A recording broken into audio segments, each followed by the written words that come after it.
WOYK. I'm back! Now, broadcasting live from WOYK's downtown York studios inside Wellspan Park, here's Gary Sutton. Happy Valentine's Day. Yes, there, I got to finally say it. It's Friday morning here on the Gary Sutton Show on WOYK, and it is Valentine's Day 2025. And for all of you guys that just realized that, make your first stop this morning in the drugstore and get a card and one of those little plastic flowers and supermarket. A supermarket, yeah, that does it all the time. But you want to get there early. Yeah, because all the other guys will be in front of you. That's right. Lined up at the door. And that's right. There you go. Create a diversion. Thank you. 6:05. Mark McKenzie here this morning on Valentine's Day. 28 degrees on Brooks Robinson Plaza. I'll tell you how cold it is out there. Brooks had on a coat. On the statue. Here's how cold it is. Yeah. I'm wearing a coat in here. Yeah. I'm not. I actually have my pullover top today, and I drove my new car today. Yes. How did it drive? I have to tell you what. Some people like want butter? Some people want world peace. I have now become a guy who just wants my seat to be heated. I've now become a convert. You told me I would. I tell you, it's life changing. I've never had. Yeah, it is. I pretty much. I am now a convert. Last night I got in the car. I did a doubleheader. I did the Mid-Penn Championships last night. By the way, congratulations to Central York, who won their third straight YAIAA championship last night. They were a very good York High team. Hats off to Kerry Glover too, who's done a great job. But Jeff Hoke and his Central Panthers last night, the defending 6A state champions. Now are the third time in a row defending county champions with a 73-64 win over York High last night.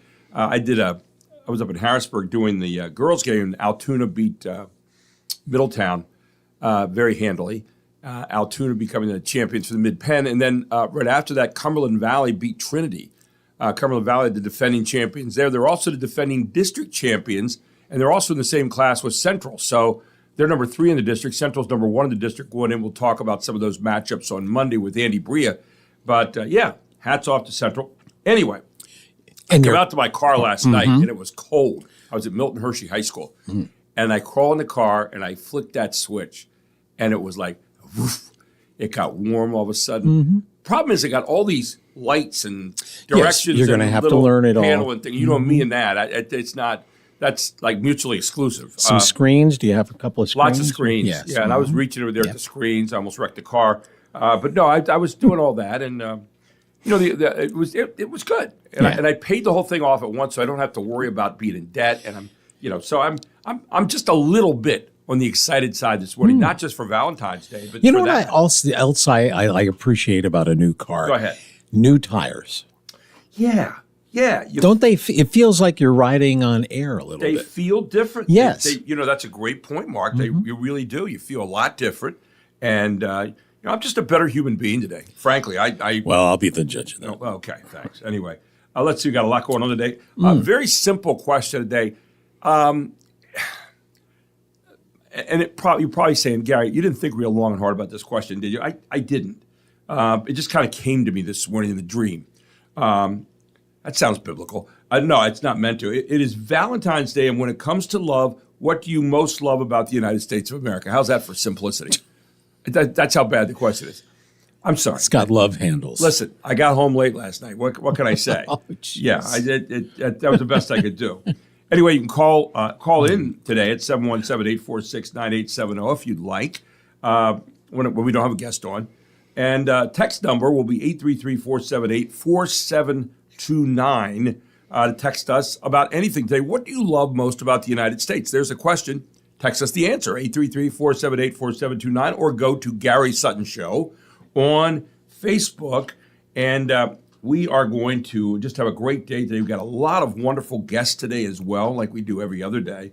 Well, actually, what I say every other day, not one day it's bad and one day it's good. I mean, every other day, every day. Like Nick Pandelitis this morning, will you with us? Hopefully. We'll abuse him about 6:35. And, is he? Do we know for sure? Well, so far. He may have last-second travel plans. You never know. Maybe he's riding his bike. I don't know. Gracia Etienne, former orthopedic surgeon, now with TMS is going to be with us today to tell us a little bit about this brand new way of treating depression. And a lot of you might perk up who have depression because it's a very serious thing. And he'll tell you more about that this morning. Katie Pabula with our Friday morning quarterback. And we're going to get into the equality guidance on the NIL issued by the Biden administration, now revoked by the Trump administration. And Jim McClure is going to be with us today on accomplished husbands and wives of York County's past. A little Valentine's Day theme there. We'll have Senator Kristen Phillips Hill at 8:35 on the Doge-type attitude in the state and the budget, and a few Valentine's Day thoughts there from Kristen, who dresses in red a lot of times. And she looks like it's Valentine's Day every day. She always looks, very spiffy, and we'll get into that today. And some final Valentine's Day thoughts from Moi and Mark. So, by the way, you can watch our podcast of today's show on WOYK YouTube. And the only problem with that is we have that on all the time now. So we can't say anything between breaks. I mean, everything is by hand. Yes. Gestures well, now. today is the first day we're doing this. So Yeah. And, it's also the first. it's live streaming. Is that what it is? We are, if you go to YouTube Yes. and I guess look for the Gary Sutton Show, Yes. It will be live streaming. Yeah, you go to YouTube, go to WOYK on YouTube. I think that's what it's under now. We're making some changes here as we go along because we're now almost 5 weeks into our program, and my God, it's time to make some changes. But anyway, we got that all going on for us. And let's see what today is. I saw today is a lot of things. Go ahead. Yes, it's a League of Women Voters Day. Okay. It is International Book Giving Day. Do you like giving books? I used to, but Me I too. don't give them a lot. I know you've been around the whole book thing here in York County for a long time, and Library Lovers Day. library. Well, I love that the would go library. hand in hand with the books. Yeah. National Call-In Single Day. I saw that too. Yeah. National call. Let's move along. What does that mean? I don't know. Call-in single. I think it has to do with the not anti-love, Anti-Valentine's but Day. yes, exactly. All right. It's National Donor Day. So saw organ that. and tissue donors, Yep. thank you for going at a difficult time when you're dealing with loss yourself. You an take a unselfish step. act that That's is. right. Absolutely. Some of you may already have that on your licenses and all that kind of thing, so that's a good thing. National Ferris Wheel Day. Oh. I like to ride roller coasters, but I'm not real good on Ferris wheels. Why is that? It's just too slow for me. It gets high. There's something about it. I'll get on them, but I'm not that good at it. Okay. Yeah. It is Valentine's Day. It's National Have a Heart Day. Yeah. Single Awareness Day, which, by the way, the acronym would be Single awareness. Singles Day. Awareness. Sad. Yes, exactly. That's not good. Oh, No, we don't like that. maybe they like it that way. There are people who do, Yeah, maybe they're not sad. and there are some who are on the way to that. And it's National Impotence Day. Yeah, which kind of goes hand in hand with the previous one, I guess. I don't know. Perhaps. It could be. Is that a day that we celebrate exactly? I don't think so. No. It's much like it's letting back in the old days. Yeah. Before we wouldn't talk about such For things. the little green pill. And we would, you little would blue feel pill, excuse me. alone. You would feel like you're the only person because Yeah. nobody talked about these things. No. And now, we're a little bit more freer. And Look at the ads on TV. My yes. gosh. I mean, everywhere you look, there's an ad about the. Yes, I thought of. Oh gosh, how quickly we forget. Where was the world before the blue pill? Sildenafil. I saw I know. I saw a commercial about sildenafil, and I thought, "Hey, what's Viagra. Yes, And they always talk about it so slick. That's probably not. They talk about it, talk around it a little bit in the commercials, and she'll love it too, and all that. It's come on, just a little subtlety here would be nice. Let's see here. I have something for you again, Mark. 10 last-second Valentine's Day great. gifts you can still pull off. Yeah. okay. That was kind of a poor one on the backside of Viagra. But anyway, no, I'm just saying. I mean, I guarantee someone hears this and panics. So happy Valentine's Day. Did you forget to buy a gift? I didn't forget. Well, I you didn't buy a gift. You made a conscious effort here. Yes. Well, we discussed it. There was work briefly. that went into this. Yes. And anyway, so and you should. You think I'm going to to do that without clearance? No, I know. What are you, It's crazy? too late to and listen. It's too late to order anything of value. So even something homemade probably isn't doable. So what's the plan? I mean, here are a few last-second things that you can still pull off. Most of them aren't very original, but again, listen, it's panic time. Right. So number one, buy a card. I mean, it's better than nothing. Yes. Well, that's if there are any left. Well, that's right. Just be sure to write something nice, like "To whom it may concern, Happy Valentine's Day, I love you." You might want to do a little better than that. Flowers, they're better than a card. Some people might prefer a plant that won't die in 3 days, so that would be a good thing.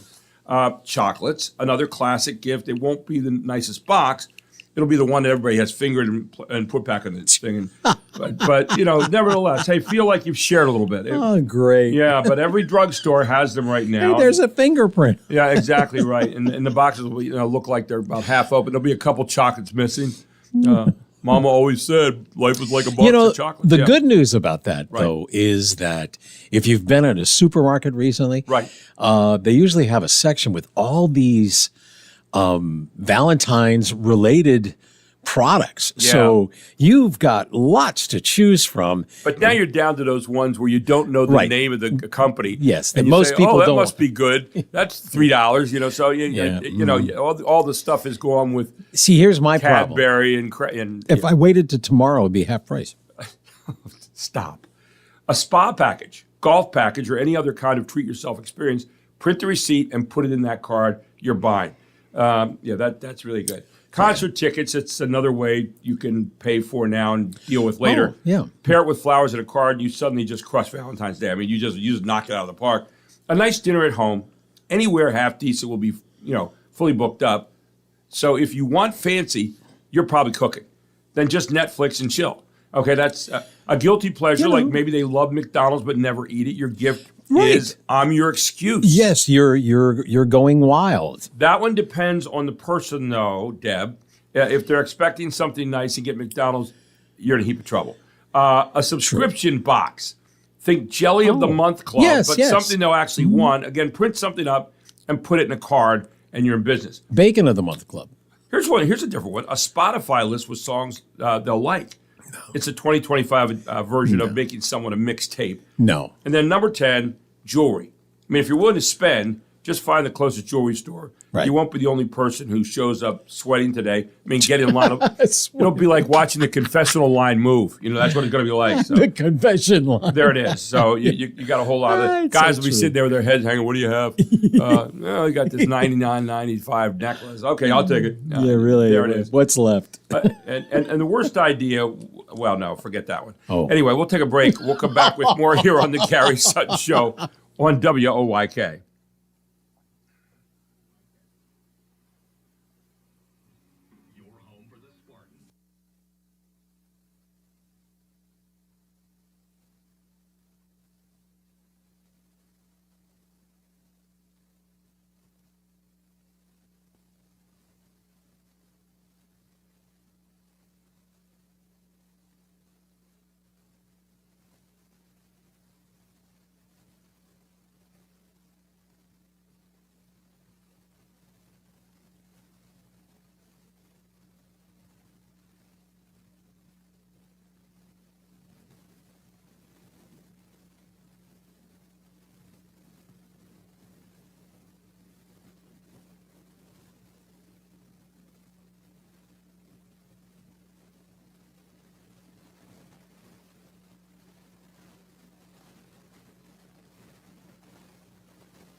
Out on the right sideline, and a pass stolen at midcourt. Brown to Natal. He jams it in two-handed.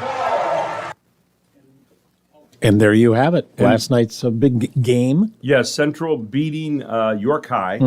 Kerry Glover's first year there, by the way. He was the former coach over Columbia. And Jeff Hoke, who has been the highly successful coach at Central York. They won 73-64 last night over York High. Ben Rill, the 6'9" forward, led all scorers with 23 points last night. They were up by close to 20 points a couple of times, and that after having survived West York the other night, where it was a 2-point win. This one they were up by 20 at one point in time, and Ben Rill, like I said, led all scorers there for Central with 23 points, followed by Ryan Brown with 19 points, and Byron Pinckney also, I think, in there about at 13 points as well. So a good night for Central. On the other side, Nasir Barnes had 22 points for York High for the Bearcats. That was his second straight year playing against Central in the finals, although he played for two different teams. Last year was for York Suburban, where he had 29 points. This year he had 22. York High coming up a little short. York High having a great second half of the season. Both those teams now head into the district playoffs. Central at number 1 will get to play all of their games at home on that. So, potentially setting up going to the district final. It's the one tournament they have not won the last 3 years. They won the state championship last year. They've won the county championship all 3 years.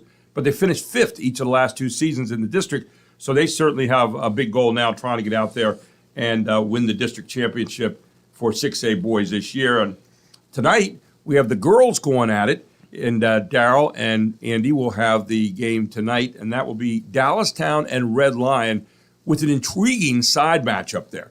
Don Dimoff going for his 600th win as a head coach in 29 years. On the other side, Jay Rexroth's team going for their 3rd straight league championship tonight. So a lot on the line with those two backyard rivals. And that'll be taking part this evening at West York High School.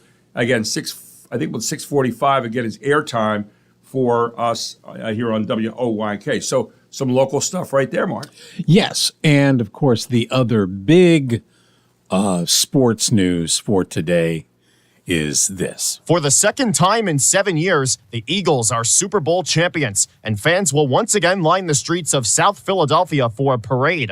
The Birds defeating the Kansas City Chiefs in Super Bowl 59 on Sunday, and the city is now ready to celebrate. Officials say they expect over 1 million fans to attend, a number that could grow since public schools are closed for the day. Eagles fan Kyle Kuchera says he's looking forward to the festivities. I love the city. I'm really happy about the Eagles win.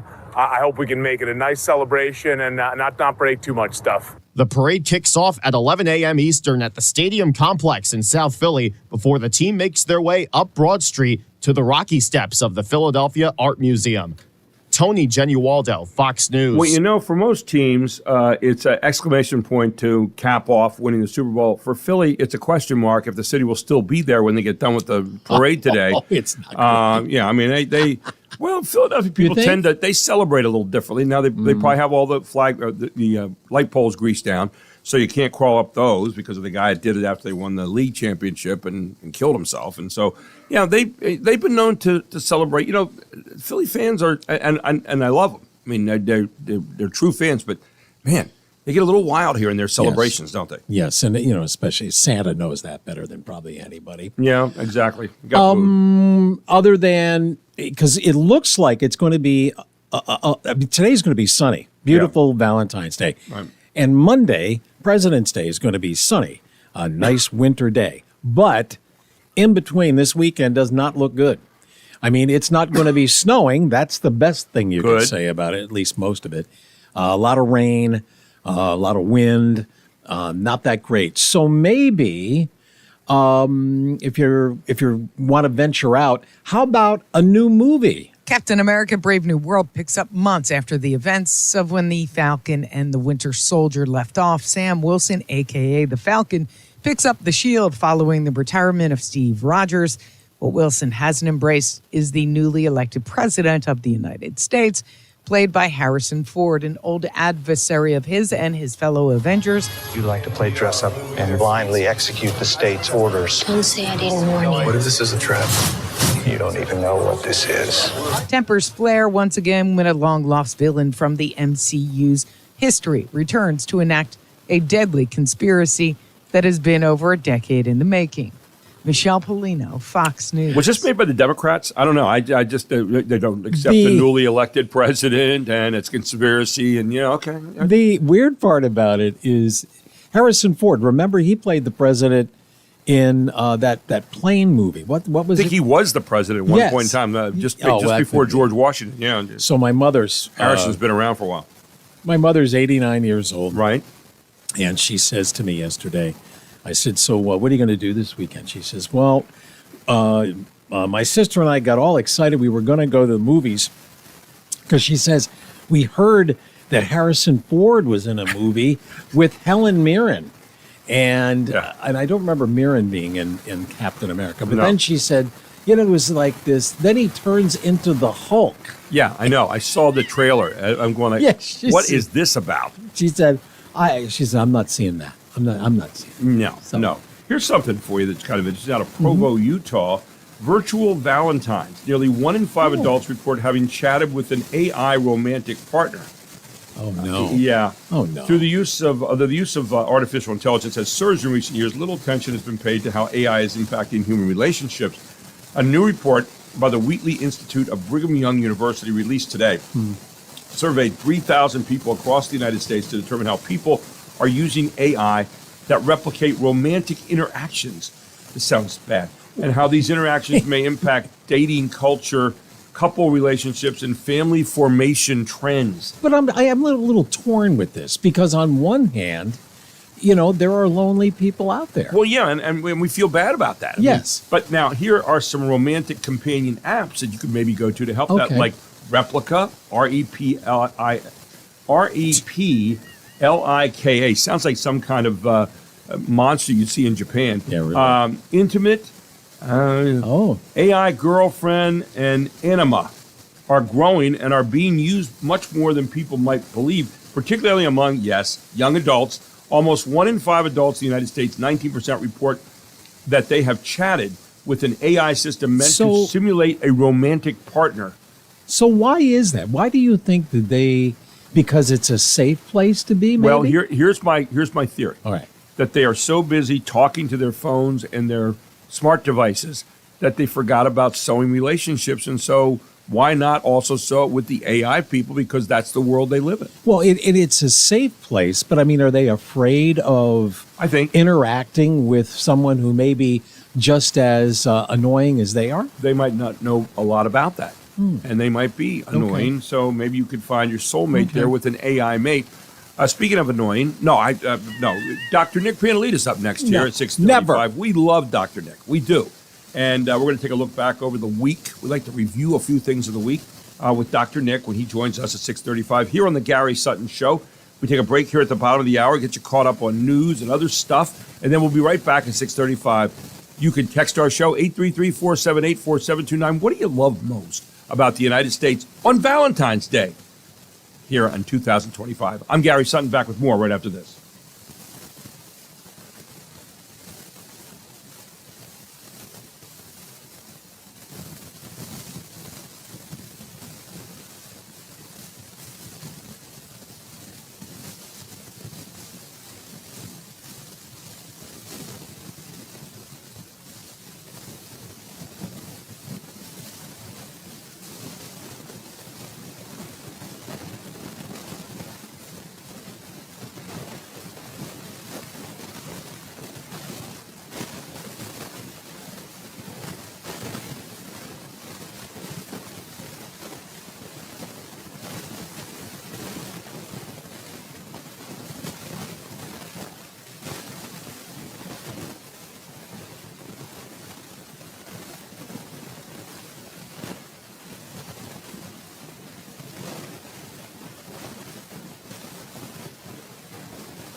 Worried parents desperately waiting for news, many racing to the school. And he told me, we're still here. We hear gunshots outside of the classroom. Nearly 2 hours after the terror began, a suspect taken into custody and transported to a nearby hospital. Oh, I'm happy because I have my son with me. You're worried. I just thank you, Jesus. Yes, I was very worried. It's the worst feeling for a parent to go through. As police sweep the campus for other possible threats, distraught families try to come to terms with another American tragedy. Yeah, it was 7 years ago today on this date, 2018, Parkland, Florida. A school shooting, an expelled student opened fire at the Marjorie Stoneman Douglas High School. He had an AR-15 semi-automatic rifle, and in less than 4 minutes, he managed to kill 17 people, wounding 17 others. And when he stopped firing, he hid his weapon, and he tried to escape by blending in with the crowd because he was an expelled student. Everybody thought he would, but they ended up catching him, and he pled guilty to all the charges. Yeah. I just got a note from somebody that said, please adjust my mic. It sounds like you're very strong and I'm in the other room. So, yeah, whatever that is. Oh, yeah. So, anyway, just a little critique from somebody. Speaking of which, let's see. Pennsylvania Governor Josh Shapiro is suing the Trump administration, line up, over a flagrantly lawless federal funding freeze that's denying the state agencies $2.1 billion. Governor Shapiro, in a statement, said that despite court rulings ordering the funding to be released in his administration's work with federal lawmakers, some $1.2 billion in federal funding and another $900,000 requiring review by federal agencies before being drawn down could not be accessed as of Wednesday. Billions of dollars in future commitments are also at stake, the lawsuit says. Quote, the federal government has entered into a contract with the Commonwealth of Pennsylvania promising to provide billions of dollars in a congressionally approved funding that we have committed to serious needs like protecting public health, cutting energy costs, providing safe, clean drinking water, and creating jobs in rural communities, Governor Shapiro said in an announcement. With this funding freeze, the Trump administration is breaking that contract, and it's my job as governor to protect Pennsylvania's interests. So we will keep our eye on that one. Many other states, by the way, particularly ones in the South, have their budgets are made up. I believe there are more than a couple that have more than 50% of their budgets made up with federal dollars. Yeah. So if those dollars don't come through, it'll be interesting to see how this is how Governor Shapiro is doing it for Pennsylvania. Right. How are these other states going to make up a shortfall like that? Well, we're going to keep our eyes on that. And then Senator Fetterman back in the news again. He said there isn't a constitutional crisis with the Trump administration. In a report, he speaks out as the White House slams judges in liberal districts who are blocking Trump's orders. Senator Fetterman reportedly made the remark to Huffington Post on Wednesday, the same day that White House Press Secretary Caroline Leavitt declared that, quote, the real constitutional crisis is taking place within our judicial branch where district court judges in liberal districts across the country are abusing their power to unilaterally block President Trump's basic executive authority. And so we're having a real, it's a constitutional question. I don't know that it's a crisis, but I think it's at least a question on what the executive branch can do, what the legislative branch can do, what the judicial branch can do. And, I, for one, actually think that it's kind of a neat history. We get a chance to see these people at work trying to figure out in modern day who has what powers and what they are. This was a quote from John Fetterman. He said when it was President Joe Biden, then you had a conversation, judge jam it up on him, and now we have liberal judges that are going to stop these things. That's how the process works, Fetterman told HuffPost, adding, there isn't a constitutional crisis in all these things. It's just a lot of noise. So we would say, yeah, it's a lot of noise, but he said that's why I'm only going to swing on the strikes, he also said. I'm not quite sure what that one meant. So that was Senator Fetterman the other day on that. And then I saw the Northern Regional Police here in the local area are cracking down on crime around the Route 30, and hotels netted 43 felonies here recently. Especially the Northern York County Regional Police Unit has been targeting crime at a stretch of hotels near the intersection of 83 and 30 since it was authorized by the Manchester Township Board of Supervisors back in May of 2023. During the monthly Manchester Township Board of Supervisors meeting on February 11th, Chief David Latch of the Northern Regional Police gave his monthly report on the PACE unit, short for Proactive Criminal Enforcement Unit. A two-man team of dedicated officers was responsible for 7 felonies, 25 misdemeanors, and 101 traffic-related actions in January of 2025, Mark. Latch went on to say that the PACE unit has been responsible for 43 felonies, 256 misdemeanors, and 695 traffic-related actions since the unit ramped up within the small footprint of hotels. I go by that. I got caught in one of those 695 some years ago. Oh. Yeah, I was going through there a little fast one day, and they nailed me. And I'm not proud of that. But that I call it the Kasserine Pass down there, because when you go down through there, you can always see the police cars, especially in the morning. So you have to be a little bit careful. Now I don't go down that way anymore. I go another way to get to work, because we're down here at the stadium. So I have dodged that. But I am a law-abiding citizen, I might say. Yeah. Some other odds and ends, if you will. Yeah. The president of Mexico is suing Google.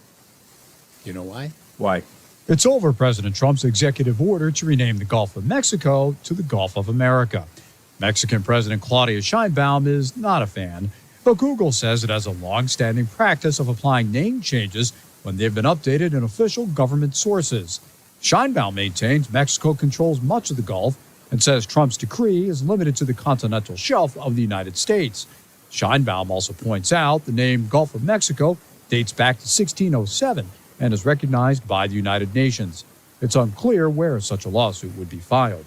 Tom Rigotti, Fox News. See silliness in the dictionary for that. I just thought, this idea of the Gulf of America, don't we have other things to do? That's just my thought. A federal judge in Massachusetts on Wednesday, we didn't get to this yesterday, restored President Donald Trump's buyouts for federal employees. You've heard an awful lot about this. And it was a setback to opponents of Trump's efforts to drastically cut the federal workforce.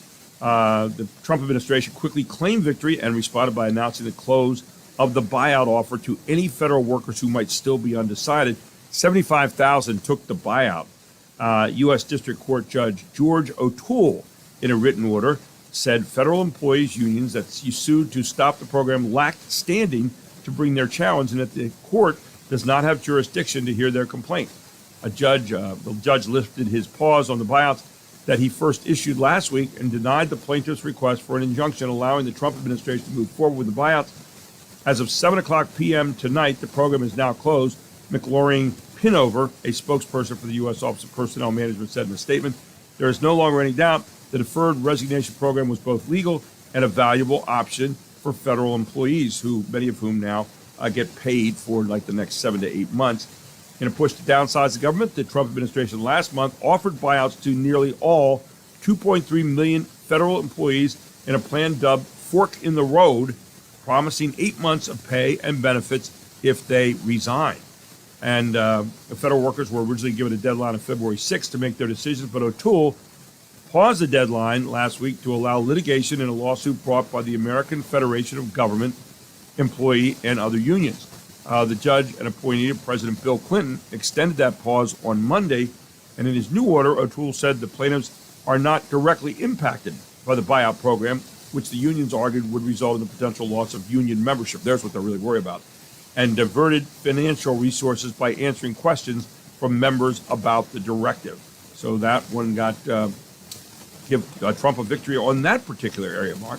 Well, how about some health news? Let's go.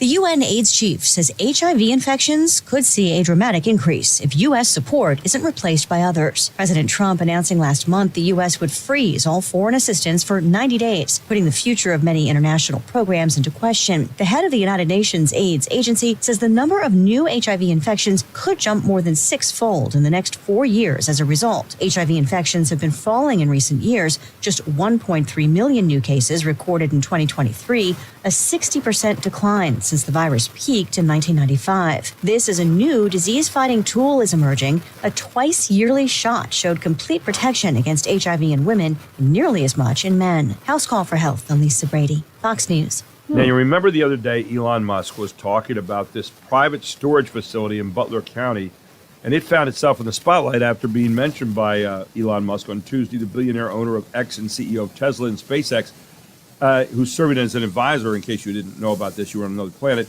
that President Trump is spearheading the Department of Government Efficiency's efforts to downsize the federal government, what we talked about a moment ago. And in an appearance with President Trump in the Oval Office, Musk highlighted one potential inefficiency when it comes to retirement. All that retirement paperwork is manual on paper. It's manually calculated, Musk said. They're written down on a piece of paper, then it goes down a mine. And like, what do you mean a mine? Like, yeah, there's a limestone mine where we store all the retirement paperwork, he said. That former limestone mine would be Iron Mountain's facility in Boyers, about an hour north of Pittsburgh near Butler. It's in Butler County. The U.S. Office of Personnel Management utilizes the Boyers site to store and process the mountains of paperwork generated when federal workers retire. And it's interesting. I was reading this from Doge. It says federal employee retirements are processed using paper by hand in an old limestone mine in Pennsylvania. 700-plus mine workers operate 230 feet underground to process 10,000 applications per month, which are stored in manila envelopes and cardboard boxes. It talked about, and of course, a lot of people have commented on that since then. This mine looks like something out of the 1950s because it was started in 1955, Musk said. It's like a time warp. The outdated retirement process isn't exactly something Musk just uncovered, as in 2014, the Washington Post detailed the retirement process in an article with the headline, Sinkhole of Bureaucracy, that was in the Washington Post. Besides the OPM, Iron Mountain Secure Facility includes more than 2,300 clients with the large-scale underground storage site used to store documents, data centers, and historic artifacts. It's also one of the homes of Iron Mountain Media and Archive Services, which focuses on preservation and digitization of media for clients like Universal Music Group. So that's been one of the weirder, I guess, things that we've heard about this week, Mark. Well, you just mentioned music, and it's funny because the Grammys have, I didn't know they had a Hall of Fame. Did you know that? I did not know that. Me neither. So let's learn more about it. Grammy has announced 13 new additions to the Grammy Hall of Fame. The albums include Jay-Z's Reasonable Doubt, Luther Vandross's Never Too Much, Emmylou Harris's Wrecking Ball, Tell me and Cat Stevens' Tea for the Tillerman. To qualify, recordings must be at least 25 years old and hold historical or artistic significance. This year's class spans genres from Santana's Latin rock and Big Star's power pop to Clara Ward's gospel and Fela Kuti's Afrobeat. Albums like Number One Record by Big Star joined singles Miami Sound Machine's Conga and Eddie Floyd's Knock on Wood. The honorees will be celebrated on May 16th. Michelle Polino, Fox News. Yeah, I wonder how they figure that out. I mean, out of all the recordings that are made every year, right. I mean, to look back 25 years, Tea for the Tillerman, definitely worth that. And finally this, what's the best type of filling in a box of chocolates, right? Valentine's Day is also National Cream-Filled Chocolate Day. Did you know that? It is the only food holiday today. So, and what's the first type you reach for in that heart-shaped box? And which one caramel. do you actively avoid? Caramel's number one. Yeah, without a doubt. I hate caramel. Why? I mean, I just don't like it. It's not my favorite. I like a chocolate ganache in there, something along that line, or a fruit. I don't mind a fruit filling, but I don't like caramel. It's kind of like a cheap out for me. 4,000 Americans, obviously, Mark, one of those, polled to find the most popular fillings. Yes. Caramel, 34% said it's their favorite filling. One. Nuts, 16%, unless it's walnuts. That's terrible. Coconut filling, yuck. 12% said that at 3, yeah. Excuse me, toffee, a cheap out. 10% said that is number 4. Fruity filling, 9%, number 5. Oh. Mint, number 7, or number 6, it's 7%. 5% said something other than those 6 things. Only 3% said they don't like any kind of chocolate. Oh, communists, get out of here. Just, what about some good chocolatey, deep, dark, with me it's chocolate and then more chocolate inside. That's where I'm at. It depends. I like to think I have eclectic tastes when it comes to that. And you're very erudite, by the way. Yes, I have learned over the years to sample the. That's why the caramel. Hershey's has this brand new. I think it's new. Yeah. They're called Indulgence. I think it's called Indulgence, and they come in a bag. And these things are heavy. When I held one, I'm like, oh my Lord, look Yeah. at this thing. The chocolate is really thick, and inside is among the best caramel I have ever had. Now, they do a couple of salt flakes on top. So it's a salted caramel Yeah. chocolate thing. I like that. Which I could do without. But the chocolate and the caramel are outstanding. So And finally, this a love story. Oh. Valentine's Day. Oh.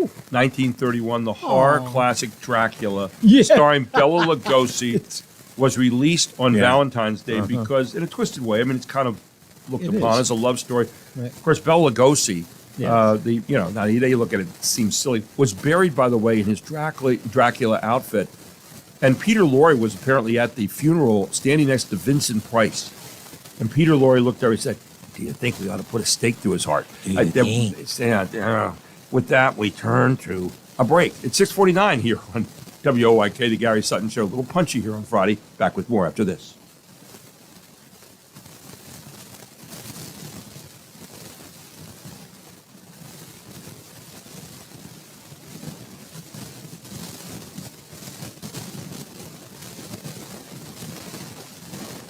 It's late.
I am Dracula.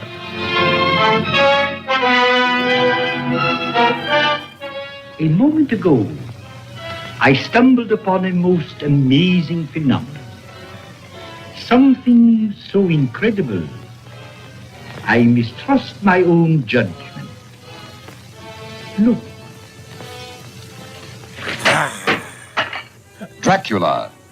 The very mention of the name brings to mind things so evil, so fantastic, so degrading.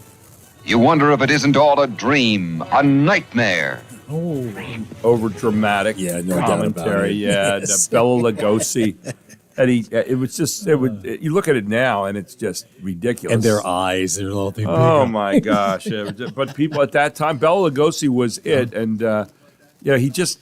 It's weird. It was the times in which we live back True. then. By the way, I was looking. People have a lot of frank things to say on Valentine's Day. The love language. You hear about that. That I love you, or you're the most beautiful thing I've ever seen, and da da da da da. 99.9% of us will celebrate with our partners by exchanging sweet nothings. We'll say things to them.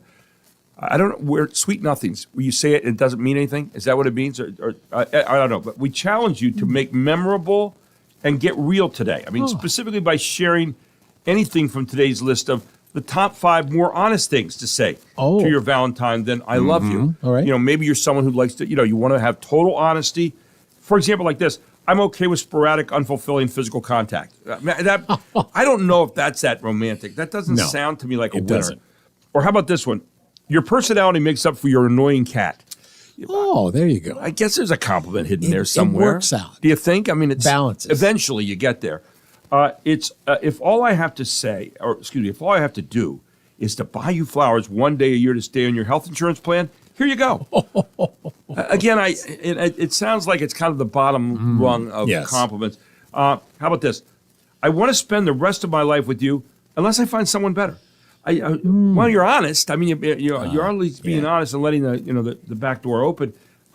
This one, I'm too scared of super gonorrhea to ever leave you. Oh, no, that's not going to win you any prize. No. You open jars and clean the gutters, and honestly, that's good enough for me. There you go. You might say that to your husband. Yeah. As long as you don't ask what I'm thinking about when I close my eyes during intimate relations, we're good. Oh, no. Oh, no. Again, not good. No. You're not going to win any points there. And finally, this one, I'll never do better. And neither will you. Now let's hit Olive Garden. You like that one? Yes, I do. Some nice little, they're honest. I mean, they're honest, but maybe a little too honest for the moment. Who knows? What really do you know about Valentine's Day? Well, we're about to improve those odds. Fox Facts. This weekend, couples around the world are celebrating Valentine's Day with cards, flowers, or chocolates. The holiday has its roots in a mix of ancient Roman traditions and Christian history. It's believed to have originated from a Roman fertility festival celebrated in mid-February. But in the late 5th century, Pope Gelasius I replaced it with a Christian feast day, dedicating it to Saint Valentine, a name associated with at least 2 early Christian martyrs. One popular legend suggests that Valentine was a priest who secretly performed marriages for young couples in defiance of Emperor Claudius II, who had banned them to strengthen his army. Valentine was executed on February 14th, making him a symbol of love and devotion. By the Middle Ages, the date became linked with romance, partly thanks to poets like Geoffrey Chaucer, who associated February 14th with love. Matt Murphy, Fox News. Did you learn anything? I was just thinking about something of that Jefferson mayor, the former mayor, who's today performing his 5,000th marriage since like the 1995 or something. And what was really interesting about that story was, I can't think of his name because we had that story earlier in the week, but what was really interesting about that story is if you resign as a mayor, you still retain the ability to, be the officiant at a wedding. But if you lose an election, you lose it. Yes. Yeah, so you lose it. Kind of weird. Yeah. So hey, how about this survey about Valentine's? A new poll from the Associated Press NORC Center for Public Affairs Research shows about 3/4 of Americans plan to celebrate Valentine's Day in some way, shape, or form on Friday. More than half say it will be with a romantic partner, about 4 in 10 with family. About 25% of Americans will sit out the holiday altogether, and 2 in 10 describe Valentine's Day as outdated. And despite what many go through just to get a card and some flowers, only 10% of Americans describe the holiday as stressful. Tom Rigotti, Fox News. There you go. There you have it. And we are almost into the next hour, and we are going to be checking in with Gracia ATN, former orthopedic surgeon, now with TMS. And we're going to find out about some hope for people who have depression. And you might love this segment because for some of you out there that have to deal with depression, it is not something fun to have to work with. He's got some new things for you, and we're going to tell you all about it here on the Gary Sutton Show on WOYK when we come back. But first, a news update here at the top of the hour. WOYK news time is 7 o'clock.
York's only local show is back on its new home on York's only local station. Guess who's back? Back again. This is the Gary Sutton Show on WOYK. I'm back. Now, broadcasting live from WOYK's downtown York studios inside Wellspan Park, here's Gary Sutton. And welcome back to hour number 2 of the Gary Sutton Show. Happy Valentine's Day to everyone out there. We love having you aboard this morning. By the way, we'd also love if you would like. What do you mean, Gary? Go to Facebook. Look for the Gary Sutton Show. Once you've found it, go in there and read our various posts. Always very erudite, by the way. And put in a like. I'd like to have you do that. I'd also like to have you let people know on your social media that we're on 6 to 9 every day. We'd love to have you join us. We're full of fun, frolic, news, opinion, fact, you name it. We have it all going on here all the time.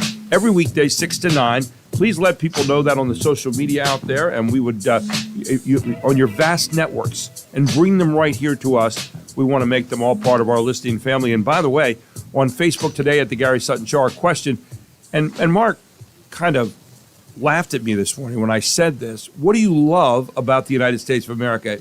It's a lame question in a way, but it's also a good question. I mean, what do we love about our country? It's lame and good. It's lame and good. It's a dessert topping and also a floor wax. You know, yeah, it's one of those things. But what do you love about our country? Think about that on this day. I mean, there's a lot of cool things to love about our country. Now, you can also text me the answer on that at 833-478-4729. And right now, we are podcasting this morning. Are we doing this directly into YouTube? Is that what we're doing? We're actually, yes. It is at the YouTube channel. You will be able to watch this live. Yeah, all the time. I mean, I don't know. Yeah, I have reservations myself. Mark McKenzie here this morning on Valentine's Day. Valley ATN sitting in this morning. We'll probably get her in for a comment or two later on. She's always a little reserved and quiet and calm, and she is like a whirling dervish of excitement. You know, everybody should feel the way she does every day. I'll tell you what, it would be a better world. Anyway, I was reading on this piece I had the other day. Anybody have depression? And I don't mean saying, hey, I'm depressed. That sometimes we're down. That's a different kind of thing. But I'm talking about like clinical depression. I was reading this one testimonial, and this lady said, and I think a lot of people would echo this. When I was depressed, I felt hopeless. It was impossible for me to connect with other people. How many people feel that way? They kind of turn into themselves, and you feel like it's dark and gray and all that kind of thing. And you don't think there's anything that you can get that's going to make you feel better.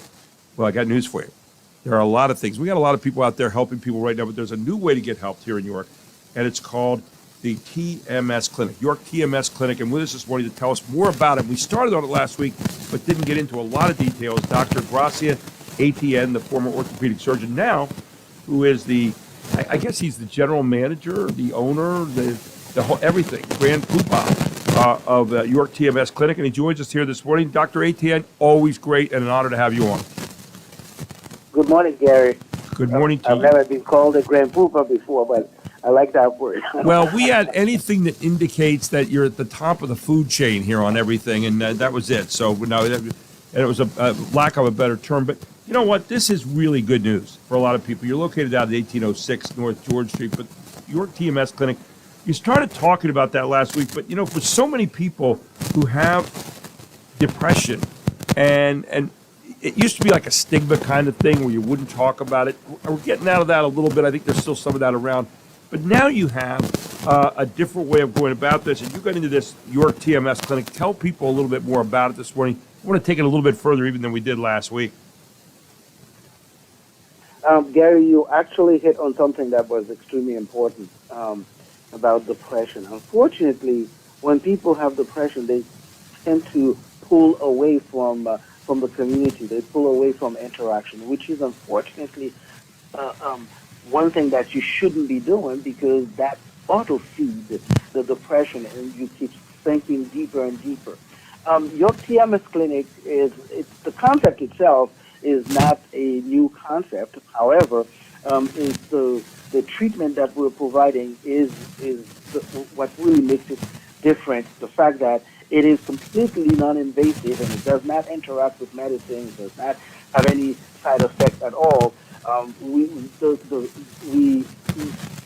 The system that we use utilizes magnetic pulses to reactivate the brain cells and create synapses between them. That's what allows patients to continue their life and be back to their regular self. We have multiple testimonials on patients that we can share at any time, but I can tell you, based on what we've seen so far, it is a big improvement. It is something that would make it a great addition to the management of depression, something that is so significant in our society right now. And for people who want to look at more about this NeuroStar thing, you go to NeuroStar, NEUROSTAR.com for more information. But one of the things that you talked about last week, you said that these magnetic pulses are used to wake up those areas and help your brain work the way it should. When you look at an actual PET scan of adult brains, it really is kind of interesting by comparison. And what you want to do is get them awoke, and tell people a little bit about what that means.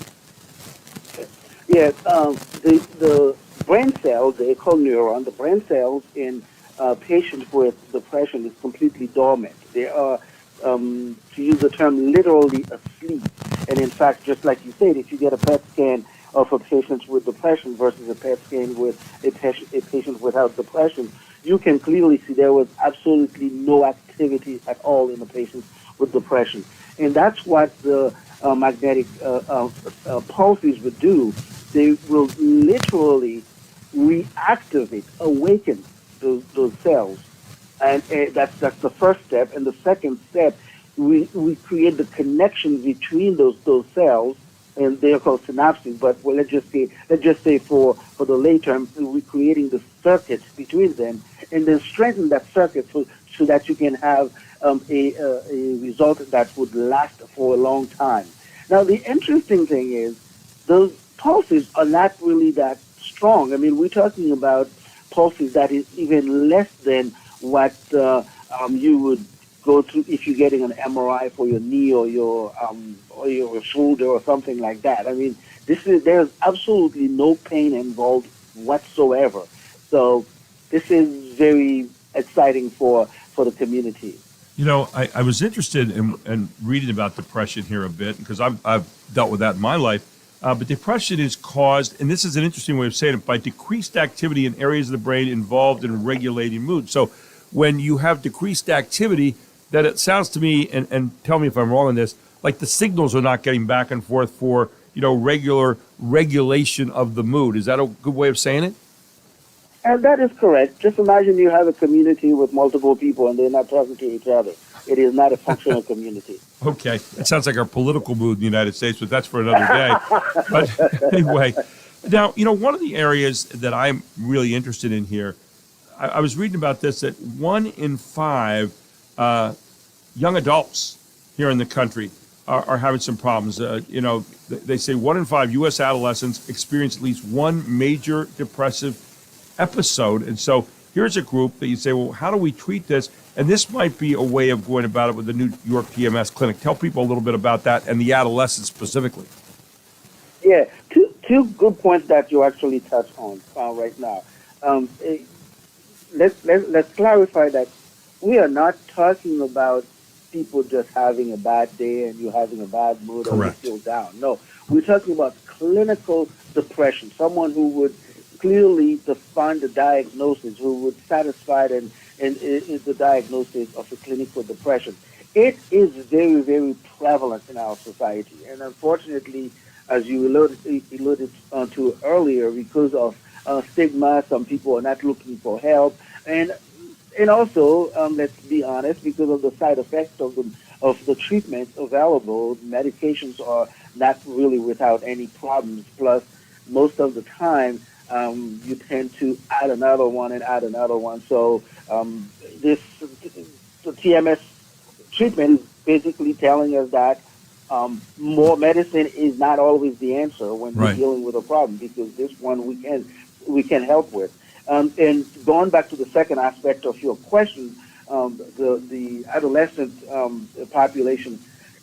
Oh boy, I mean, for me personally, and I'm getting a little bit emotional right now. The adolescent population and the veteran community are two communities I feel like that are most of the time. I don't want to use the term neglected, but Right. for lack of a better term, let's leave it that way. That we're not focusing enough. Let me just put it that way on them, but they are suffering. This is something that we really have to consider and take into account in our society. We're talking to Gracia ATN this morning of York TMS Clinic.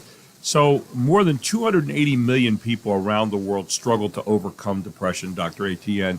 And we talked about what that, the disorder of the decreased activity in the areas of the brain. So I think one of the things you have to get by is stop thinking that you're alone. A lot of people who have depression think, I'm alone. There's nothing I can do. I'm the only one that has this in the whole world. And when you hear 280 million people around the world struggle with that, it does give you a sense of maybe there's some hope. So tell people about what they can expect when they come into the York TMS Clinic. Just give them kind of an idea of how you kind of go through a normal process there. Yeah, and the depression actually, unfortunately, just create that isolation that really auto-feed, if I can use that term, the depression. So just like you said, you feel like you're alone. So, you just keep going with that process, and then you keep getting worse and worse. Yeah. Unfortunately, no, you are not alone. I mean, don't fall into that stigma. Don't fall into that pattern. Going back to York TMS Clinic, we are locally owned and operated. I can't even say the level of bureaucracy is almost non-existent. The decision makings are made right there with us, and we do care. I can say that.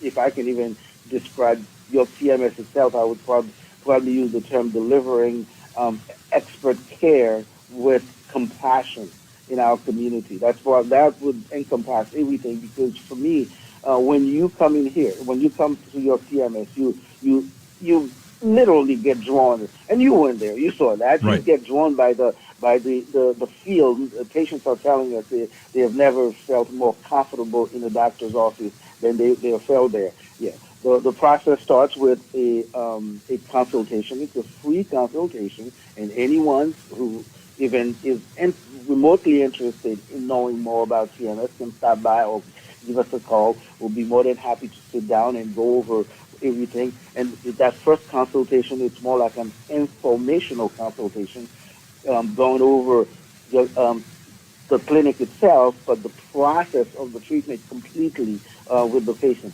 At the same visit, we also gauge someone's interest. If you are interested, then you would like to continue, we do what's called a benefit investigation, making sure that your insurance covers, and what it's not even if they cover, but it's what they will cover, because some patients may have deductibles and co-pays and things like that. Mm-hmm. We want to make sure that they have a clear understanding, a clear picture of their financial responsibility if they embark into that treatment. And we, from that point on, the process would start. We have an appointment for follow-up and start the mapping and the treatment. The process is really straightforward. You sitting down and talking with us will make you feel as comfortable as possible, and you feel it, you're getting better. You don't even realize it until you're like, oh my God, yeah, this is different. Well, I'll tell you what, people have known you in the New York area for a long, long time, Dr. ATN. Your name is trusted as an orthopedic surgeon. I have two knees that speak to that, because I'm walking because you did that. The fact that you're involved now with the York TMS Clinic gives a lot of people a lot of confidence. And one of the things that I would say to people is get out there and go in and find out about it. If you have some problems with depression, no matter how minor, get in there and find out about it. And they will walk you through. It's a friendly atmosphere. And it's at 1806 North George Street, and it's in what looks like a residence, okay? So when you go in there, you're going to find it to be very homey. They're located, again, 1806 North George Street, York, PA 17404. You can call them at 717-430-0434 or 717-699-7361. That's 430-0434 or 717-699-7361. You can find information at info@yorktmsclinic.com. That's yorktmsclinic.com. And their website is www.yorktmsclinic.com. There's some new hope for people out there with depression, and we're going to continue to talk about that and other medical things each week with Dr. Etienne. Dr. Etienne, great to have you on this morning. Again, York TMS Clinic. I hope people get out there and see you and find out what this new, not new technology, but maybe new to the York area is all about. Thank you for taking the time to be with us this morning. Thank you so much, Gary. This one, I think both you and I, we can put our credibility behind this one. Absolutely, and glad to do it with you anytime, Dr. Etienne. Dr. Gracia Etienne, the York TMS Clinic. Check it out today and tell them Gary Sutton probably sent you. WOYK News Time, 7:20.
Fox Sports Update. Eichel to Kachuk. Score! Second of the game for Brady Kachuk. Team USA has blown this game open in 3 minutes of third period time. big start for Team USA at the NHL's Four Nations face-off versus Finland. Oretsky shoots. Score on the rebound, the second on the power play for Matthew Tkachuk. 4 total goals scored in the game by the Tkachuk brothers. On ESPN, how many goals could the Tkachuk brothers chuck? Matthew and Brady each chucked 2 goals for Team USA, which finished off Finland 6-1 with 4 goals in the third period. The U.S. earned 3 points for the regulation win and sits 1 point better than Canada atop the standings of the Four Nations face-off. Each team plays one another once, and then the top 2 teams will meet in the final next Thursday. This coming Monday, the USA will play Sweden. The NBA All-Star break is here. 5 games last night. 2 went to overtime. 3 players scored at least 40 points. C.J. McCollum had 43 for the Pelicans, who snapped a 10-game losing streak, beating the Kings in overtime, 140-133. Also in overtime, the Clippers outlasted the Jazz 120-116. Norman Powell scored 41 points for Los Angeles. In defeat, Tyler Hero scored 40 points for the Heat, who lost to the Mavericks 118-113. The Warriors got 27 points from Steph Curry in a 105-98 win at Houston. The Thunder lost to the Timberwolves 116-101. Oklahoma City fell into a tie with Cleveland for the best record of the NBA. Women's college basketball, number 1 ranked UCLA lost its first game of the season, beaten by 6th ranked USC 71-60. Juju Watkins led the Trojans with 38 points, 11 rebounds, 8 blocked shots, and 5 assists. You can listen to and follow the Fox Sports Podcast at foxsports.com or wherever you get your podcasts. I'm Jared Max. Get more on the Fox Sports app and foxsports.com. There you ahead. go. And by the way, 101 years ago today, and who doesn't remember this? Fondly. In 1924, the Computing, Tabulating, Recording Company was actually renamed, and it was known as the International Business Machines Corporation, now fondly referred to as IBM. Mm-hmm.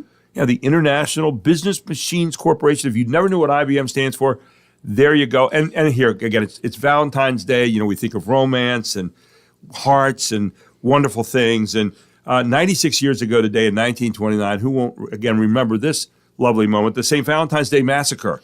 Yes, when Al Capone's hitmen, 2 of whom were dressed in police uniforms, walked into a Chicago garage owned by rival gang leader Bugs Moran, lined up 7 of his boys against a brick wall and gunned them down.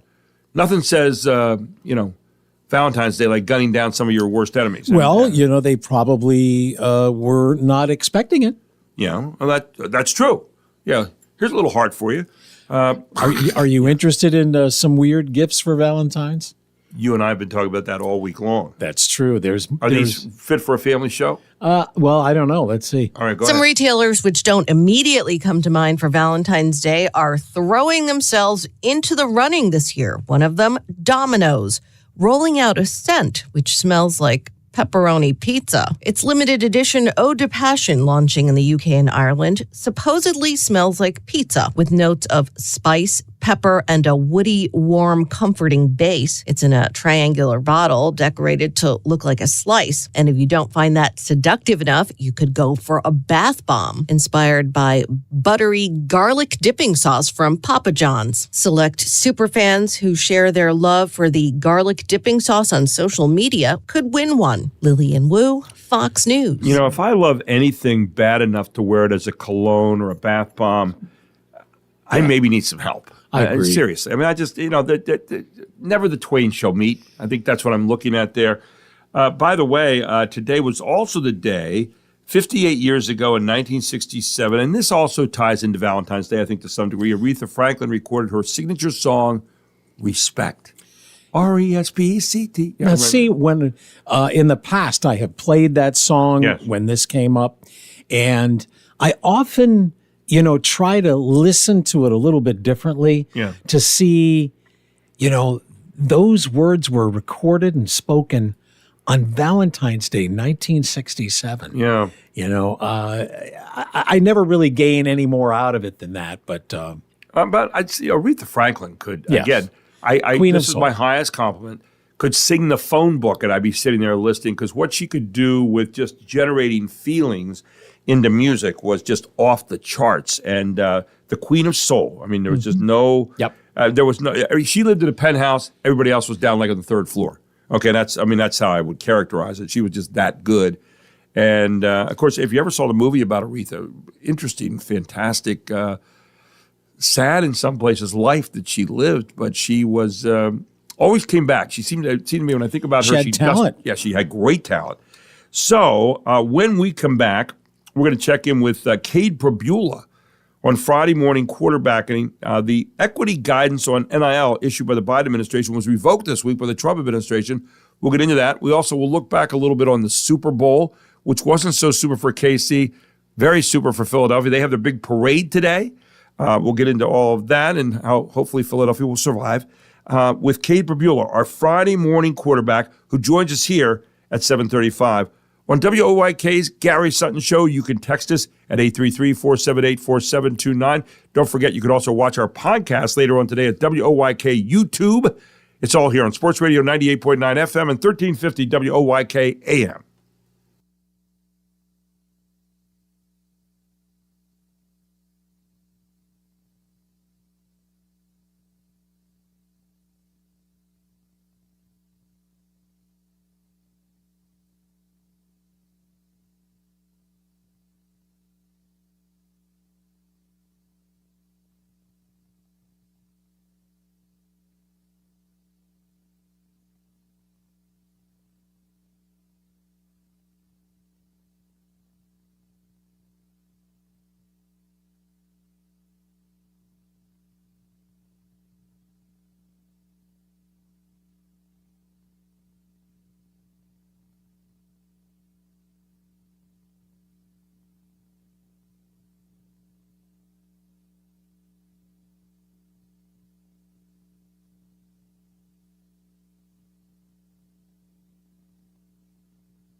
All right, so here we are, one of the elephants. And the cool thing about these guys is that they have really, really, really long trunks, and that's cool.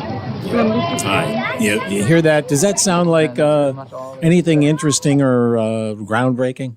Well, I'm not sure. I couldn't quite tell where they were at. He was at the zoo, actually. He went to the zoo, took a little bit of a video, kind of a selfie, him in front of the elephants. They were in front of the San Diego Zoo elephant cage. And that person was Jawed Karim. And he, along with Chad Hurley and Stephen Chen, were the 3 former PayPal employees who were launching a new business with that video. And it maybe you've heard of it, YouTube?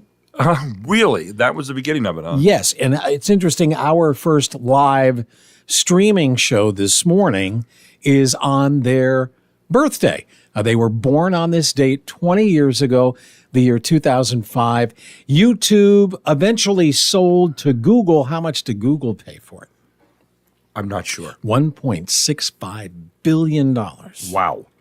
And Lord knows how much it's worth now. And speaking of YouTube, we are on there today with WOYK on YouTube, where we podcast every single day. And today we're doing it in a brand new way, where we're just kind of running it right up on the YouTube. Exactly, right? So there you go. And it archives itself. And it archives itself. So there you have it. So if you missed something today, or there's something super interesting, like Dr. ATN's piece a few minutes ago, get on there and watch that later on today, and you can catch up on a few things you might have missed. And maybe you said, oh, what was that website? You'll find it there today just by going up to YouTube.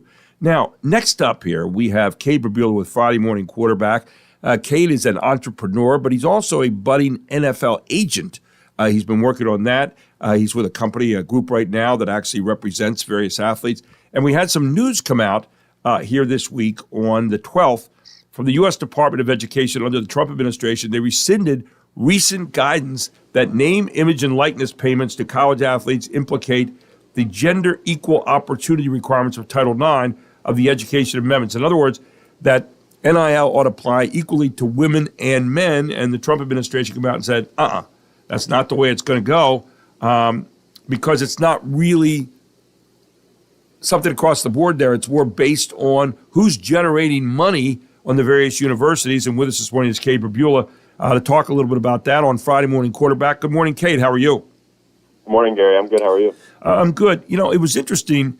The guidance that came down late in the Biden administration about this basically said, well, it's going to apply equally across the board to men and women. But it doesn't seem like this is one of those things where that applies even equally to men across the board, because it's money generating people and not. So, for example, an offensive lineman might not be getting the same kind of money as a quarterback might get, because they're not generating that same kind of money for the university.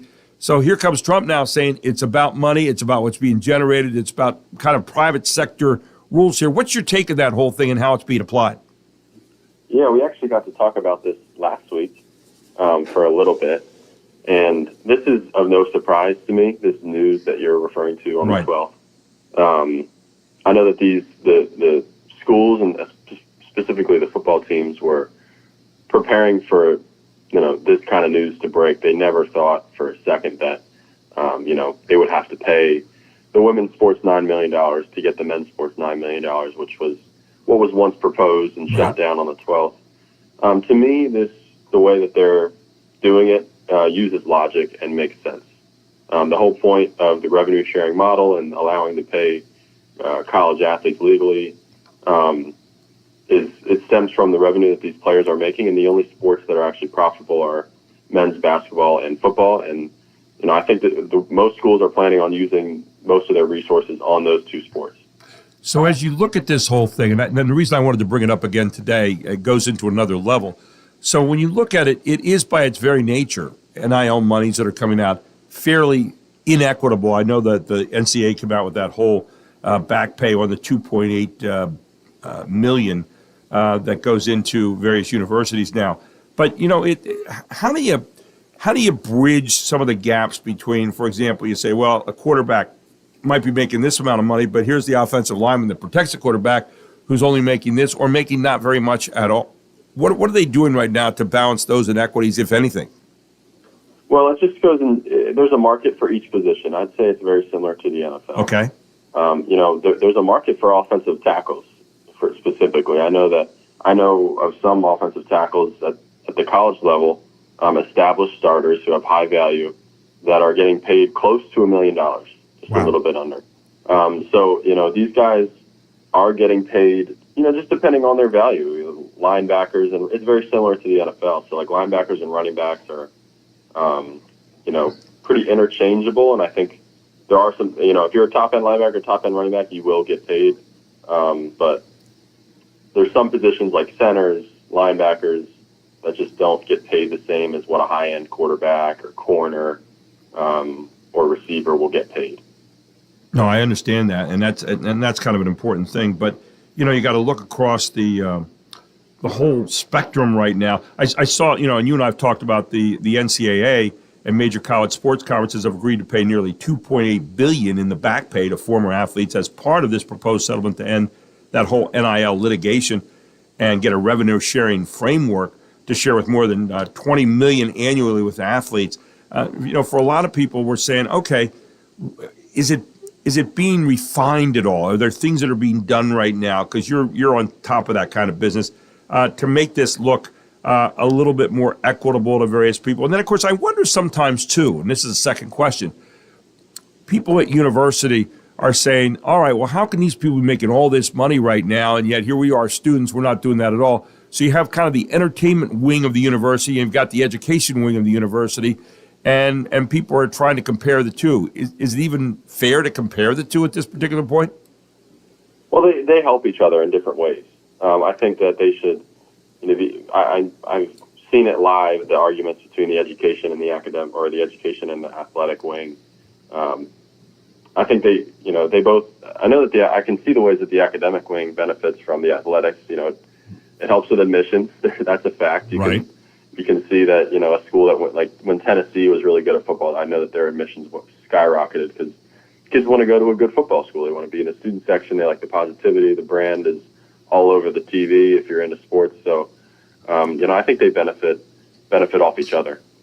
How are women doing right now with NIL? I mean, I think Caitlin Clark has put women's sports back on the map there with all that she's done and the splash that she's made over the last few years.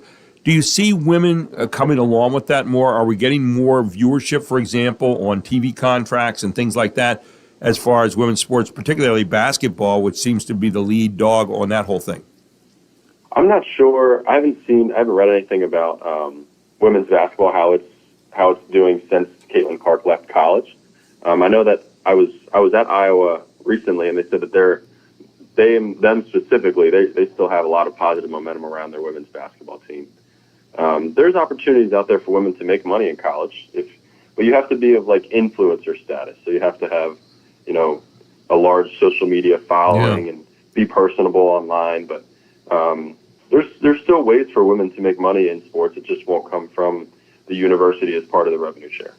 Yeah, when you look at that whole thing, and again, women's sports moving ahead, but it's still not on that same viewership level as men's sports, unless you move into areas like figure skating, those kind of things. And that's an entire area that women have owned for a lot of years. But again, I don't know that the money that they're getting out of that is on the same level. Maybe gymnastics is another area that we would think about here. But again, I don't know. I know the Olympics has gotten involved in paying athletes now over the years, where we always used to think of them as amateurs. They didn't get paid, but there you go. Final thoughts on that whole deal? Yeah. I think there's room to grow for both sports. I think, the college sports in general is something that is growing, and I think it's, with the fall off of the NBA, when just because it's basketball season, I think that leaves opportunity for both men's basketball to pick up and women's basketball to take a larger role. So, it's a fun time to be a college athlete, and I'm sure there's a lot of retired college athletes who are listening or reading about this stuff and wishing they were in this generation. Yeah, absolutely. I think there's probably a lot of people looking back and saying, what happened? Good grief. Where were you? I would be remiss if I didn't talk about last week's Super Bowl. And obviously, you were a quarterback at the University of Delaware, and so I'm sure you watched that game with some interest. But we look at Jalen Hurts, and in all the various quarterback conversations that you have. I mean, you watch Philadelphia dominate that game last week, and of course, you could see that Kansas City was trying to stop Saquon Barkley, and they didn't stop Jalen Hurts. I mean, he really did a great job. But he wasn't being mentioned in the same breath with Josh Allen and, Lamar Jackson and all the various quarterbacks. Now people are talking about Jalen Hurts this week and saying, here's a guy who's kind of been flying under the radar a little bit, and yet he went to Disney World this week as the most valuable player. And, talk a little bit about what a difference a week makes in the life of a guy like Jalen Hurts. Yeah, there's been quarterbacks in the past who have taken their teams to Super Bowls or maybe won Super Bowls who really don't deserve any top 10 hype. Jalen Hurts played outstanding. Don't get me wrong. He played great. He made some great throws. He ran the ball very well. He, almost played a perfect game. So it's tough to talk down on him at all after the game he just played, and obviously his first Super Bowl. But I don't think he belongs in that top 10 or top 15 quarterback discussion. And I've seen a lot of conversation on Twitter about this. The Eagles roster, we talked about it before the Super Bowl. It's hard to lose with. I think there's 20, 25, 30 quarterbacks in the league that could take the Eagles to the Super Bowl the way they were playing towards the end of the year. Now, he doesn't mess it up. There's some guys that could probably go in there and mess it up. But, at that level, you just see some of the throws that Mahomes makes. He was in a completely different situation than what Jalen Hurts was in. Yeah. And yeah, it's interesting you say that because, I look at Jalen Hurts and I see him as a great manager of a team. Pretty heady quarterback, I thought. I thought he made good decisions. The one pass he threw was an interception, but almost ended up being like a punt.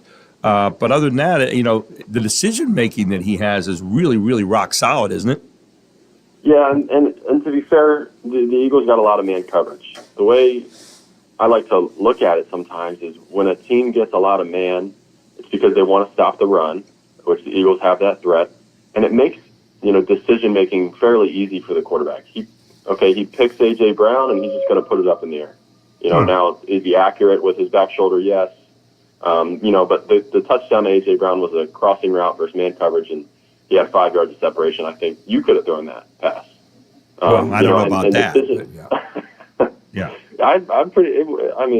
But then also, he does the way he uses his legs when they do cover you in man.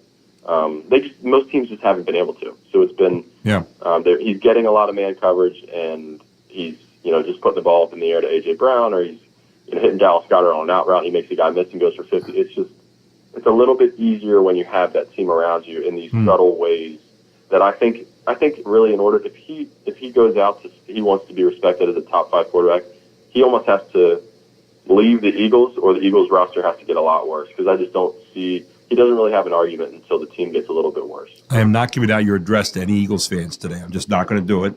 So you're safe, but and obviously you won't be at the parade in Philadelphia. So, but Jalen Hurts will be today. So there you go. Hey, Kate, always good talking to you on a Friday morning. Thanks so much for your insights and appreciate it. And we'll look forward to next week with you. Okay, my friend. Yes, sir. Thanks for having me on, Gary. Have a good weekend. Thanks, Kate. Take care. Kate Brabula here with us on Friday Morning Quarterbacking. When we come back, ladies and gentlemen, I know you've been breathlessly waiting for news you might have missed. We didn't. We have it for you here on WOYK, where right now it is time for a break. We'll be right back at 7:48.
this Dr. John? One of my favorite songs of all time. Used to be on Monday Night Football. Was he? Why? This song was. The song was. Oh, was it? I was in the right place, but it must have been the wrong time. Hey, very good. Good impersonation. Yeah, sounds like Wolfman Jack, didn't it? We're in the right place, feeling but it must have been the wrong time. I said the right thing, but it must be the wrong line. bumper music from 73. Yeah. Going way, way back. I heard this the other day, and I thought, yeah, we used to use this on the old show. Oh, yeah. So we should use it now. Still one of my favorites. Listen to this. But it must have been the wrong time. My head is in a bad Would you want this guy reading bedtime stories to your kids? That's one of the things that comes to my mind, yeah. You ever see him? Once upon a time. Yeah. All right. On that note, thank you so you much. guys were talking about the Eagles, Yes. and we should... ESGL. I don't know.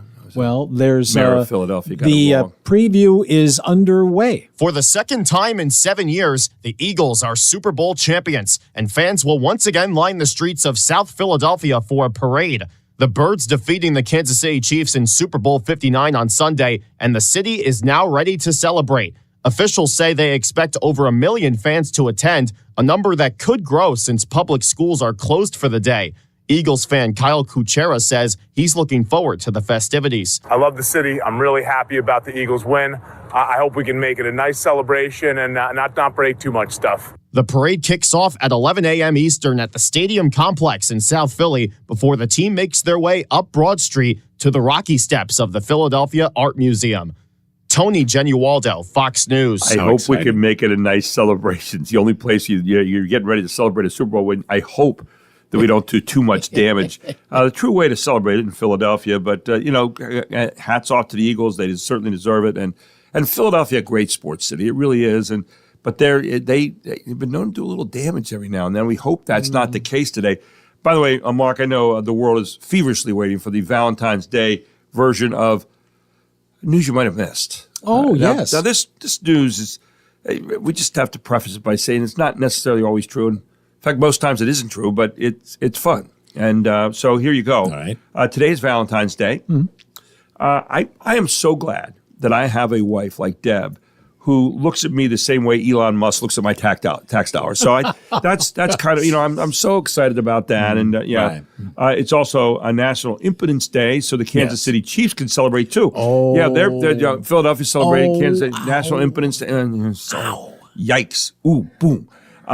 This is a courtesy announcement, by the way, for all the husbands who forgot today is Valentine's Day. Yeah, so get out there and get your last second It's kind card. of hard these days with all the social media. Well, it is. But, that card that says, to whom it may concern, I love you. Yes. Let's see.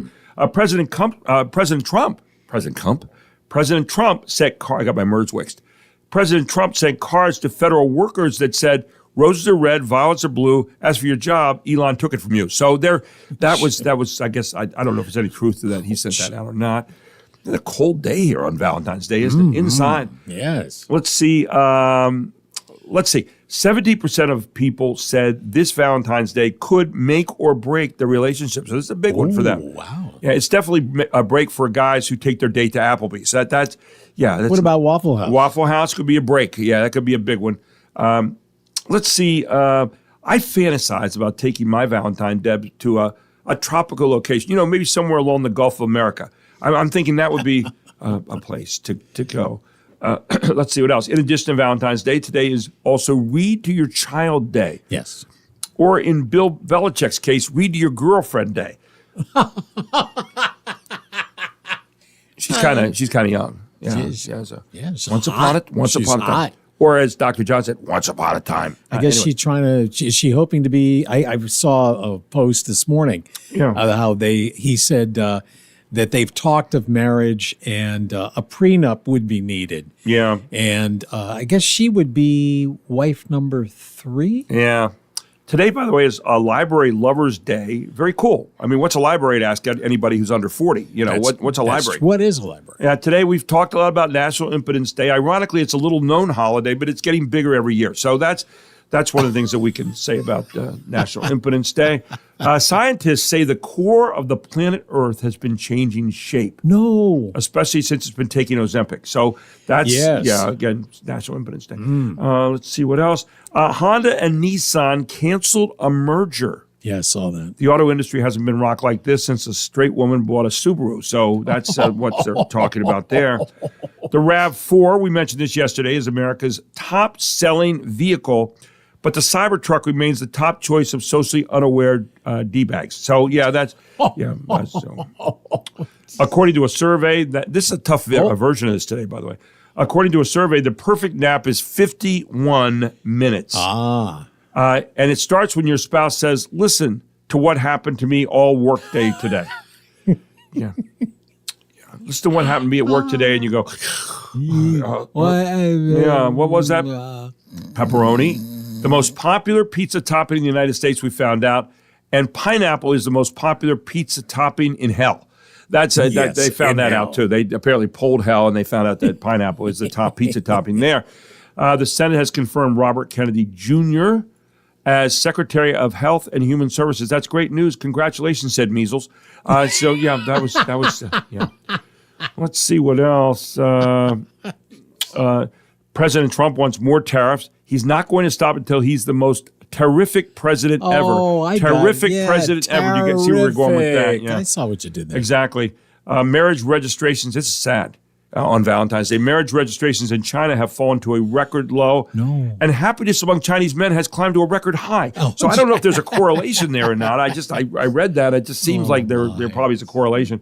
A Michigan woman underwent sterilization so she won't have a baby in Donald Trump's America.